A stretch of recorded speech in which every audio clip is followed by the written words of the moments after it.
আসসালামু আলাইকুম রহমতুল্লাহি বারাকাতু। আজকে আমি আপনাদের মাঝে একটি ভিডিও নিয়ে আসলাম। এখানে আরবি হরফগুলি কিভাবে উচ্চারণ করতে হয়, কোথায় চার আলিফ টান হবে এবং কোথায় এক আলিফ টান হবে, আমি আপনাদের বোঝানোর জন্য এখানে ছোট্ট করে লেখা আছে। এখানে কোথায় এক আলিফ টান হবে এবং কোথায় চার আলিফ টান হবে তা সুন্দর করে পাশে লিখে দেওয়া আছে। এবং আমি আরবি মাখরাজ অনুযায়ী আপনাদেরকে সুন্দরভাবে উচ্চারণ করে শোনাচ্ছি। আপনারা একটু ধৈর্য সহকারে শুনুন, বহুত ফায়দা হবে এবং ভালো কিছু শিখতে পারবেন। আউযু বিল্লাহি মিনাশ শাইতানির রাজীম। বিসমিল্লাহির রহমানির রহিম। আলিফ, এখানে আলিফ কোনো টান হবে না, সরাসরি উচ্চারিত হবে আলিফ। এখানে এক আলিফ পরিমাণ টান হবে। এক আলিফ পরিমাণ ততটুকু সময়, ১ সেকেন্ড পরিমাণ সময়, একটা যতটুকু সময় লাগে ১ সেকেন্ড ততটুকু পরিমাণ সময় লাগে এক আলিফ। বা, তা, সা, এভাবে এই ৩টি হরফ এখানে এক আলিফ পরিমাণ টান হবে। আবার বলতেছি, বা, তা, সা। এখানে জিম, এখানে ৪ আলিফ পরিমাণ টান হবে। উচ্চারণ করে শোনাচ্ছি, জিম। মনে রাখবেন এই জিম শক্ত করে উচ্চারণ হবে। জিহ্বার মধ্যখান তার বরাবর উপরে তালুর সঙ্গে লাগাইয়া উচ্চারণ হবে জিম। হা, এই হাটা এক আলিফ পরিমাণ টান হবে। এটা হচ্ছে বড় হা এবং এটা শক্ত করে উচ্চারণ হবে হা। হা, খ, খ, ভিতর থেকে একটা বাতাস চলে আসবে, খ, এক আলিফ পরিমাণ টান হবে।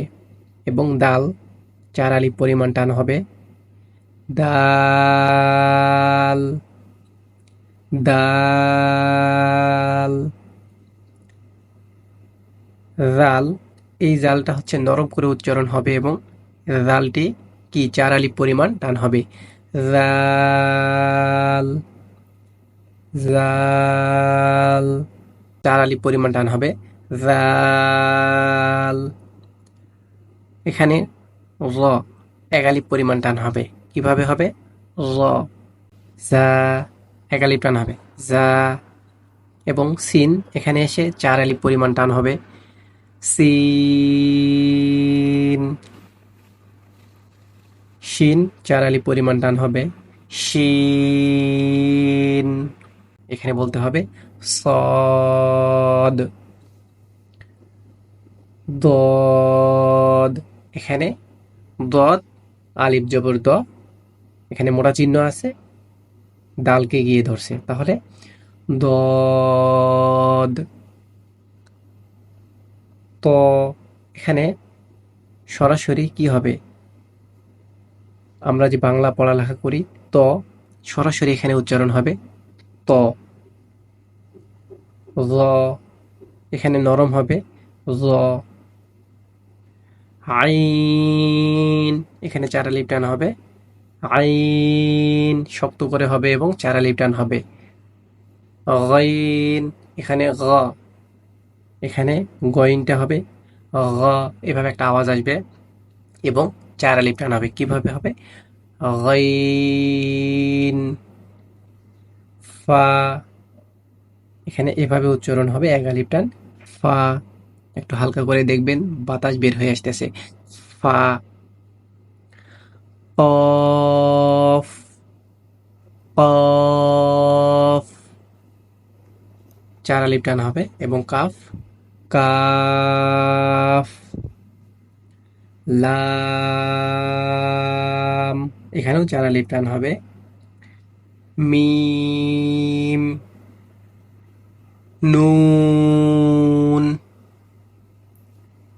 ওয়াও। এখানে একটা জিনিস মনে রাখবেন, ওয়াও উচ্চারণের ক্ষেত্রে আমরা যখন ওয়াও উচ্চারণ করব, শুরুতেই ঠোঁটটি গোল থাকবে এবং শেষে গিয়েও কি হবে? ঠোঁটটি গোল হয়ে আসবে, অর্থাৎ শুরুতে গোল হবে, মধ্যের সময় ঠোঁটটি স্বাভাবিক অবস্থায় ফিরে আসবে এবং শেষে কি হবে, ঠোঁটটি আবার গোল হয়ে যাবে। ওয়াও। হা, এটা স্বাভাবিকভাবে ছোট হা স্বাভাবিকভাবে উচ্চারণ হবে। হা, দাবা হবে না, শুধু স্বাভাবিকভাবে উচ্চারণ করবে। হা। এখানে হামজা, এখানে কোনো টান নেই, সরাসরি উচ্চারণ হবে হামজা। ইয়া, ইয়া শক্ত হবে না, স্বাভাবিক উচ্চারণ হবে এটা। ইয়া কি হবে, ইয়া, ইয়া। দুইটা ইয়াই উচ্চারণ একই, ইয়া। ঠিক আছে? তো আমরা শিখলাম কিভাবে আরবি হরফগুলো উচ্চারিত হয়, এবং পরবর্তী ভিডিওতে আমরা জানতে পারবো মাখরাজ আরও সঠিক সুন্দরভাবে, মাখরাজের উচ্চারিত স্থানগুলো কোথায় কিভাবে হয় তা সুন্দর করে দেখা হবে ভিডিওতে।